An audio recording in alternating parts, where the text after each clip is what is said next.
যার যার অবস্থান পরিষ্কার করুন। হয় আপনি জুলাই বিপ্লবের পক্ষপাতী, আর না হয় আপনি ৭২-এর বাকশালপন্থী। ৭২-এর পরাজিত বাকশালপন্থীরা আগামী 13ই নভেম্বর বাংলাদেশের বিরুদ্ধে লকডাউনের নামে যুদ্ধের ঘোষণা দিয়েছে। আমি ঘোষণা করতে চাই, 13ই নভেম্বর কোন বাকশালপন্থীকে বাংলার রাজপথে আমরা নামতে দেব না।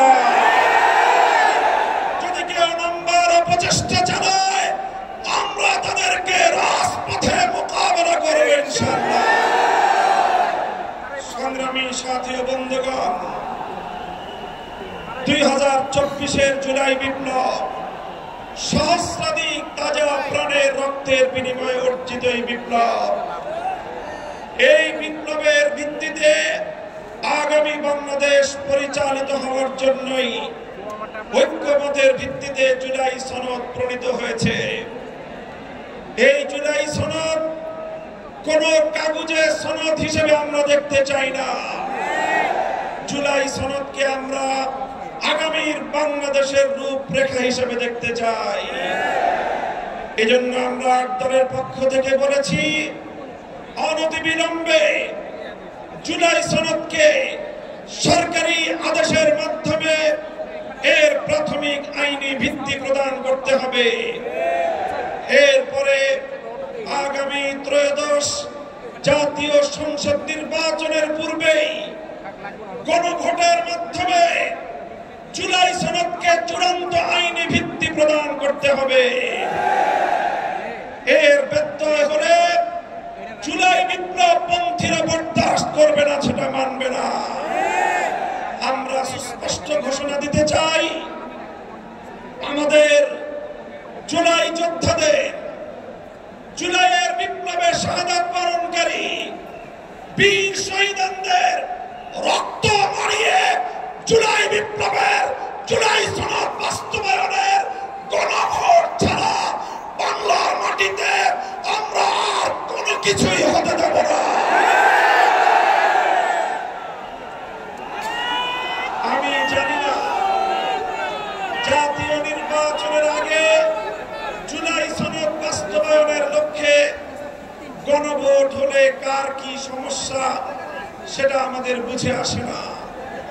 আমাদের সমস্যা হলো, জুলাই সনদের গণভোট ছাড়া যদি জাতীয় সংসদ নির্বাচন অনুষ্ঠিত হতে থাকে, জাতীয় সংসদ নির্বাচন যদি তফসিল ঘোষণা হয়ে বাস্তবায়িত হয়, অনুষ্ঠিত হয়, সেখানে অনেকগুলো বড় বড় জটিলতার সৃষ্টি হবে।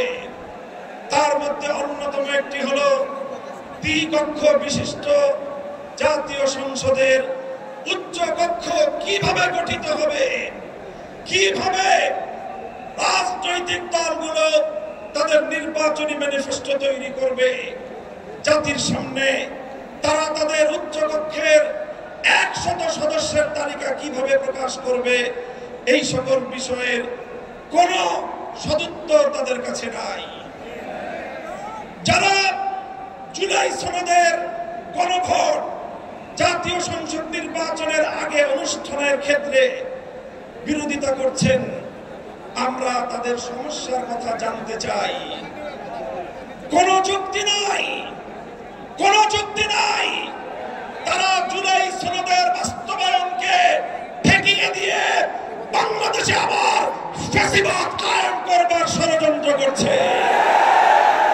পরিষ্কার ঘোষণা করি, রক্ত দিয়ে যেই ফ্যাসিবাদ বিদায় করেছি, প্রয়োজনে আবার রক্তের সাগর প্রবাহিত হবে, বাংলার মাটিতে ফ্যাসিবাদ ফিরে আসবে।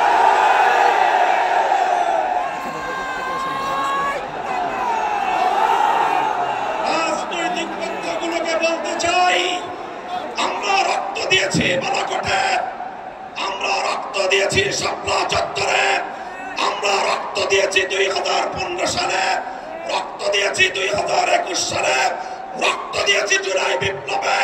আমাদের মুখোমুখি দাঁড়াবার চেষ্টা করবেন না। আমরা রক্ত দিয়ে অধিকার আদায় করি, রক্ত রক্ত দিয়ে বাংলাদেশ কিনেছি, রক্ত দিয়ে এই বাংলাদেশের স্বাধীনতা রক্ষা করবো ইনশাআল্লাহ। সংগ্রামী সাথী ও বন্ধুগণ, জুলাই বিপ্লবে আমার সকল সহযোদ্ধাদেরকে আমি বলতে চাই, রাজনৈতিক মতবিরোধ থাকতে পারে,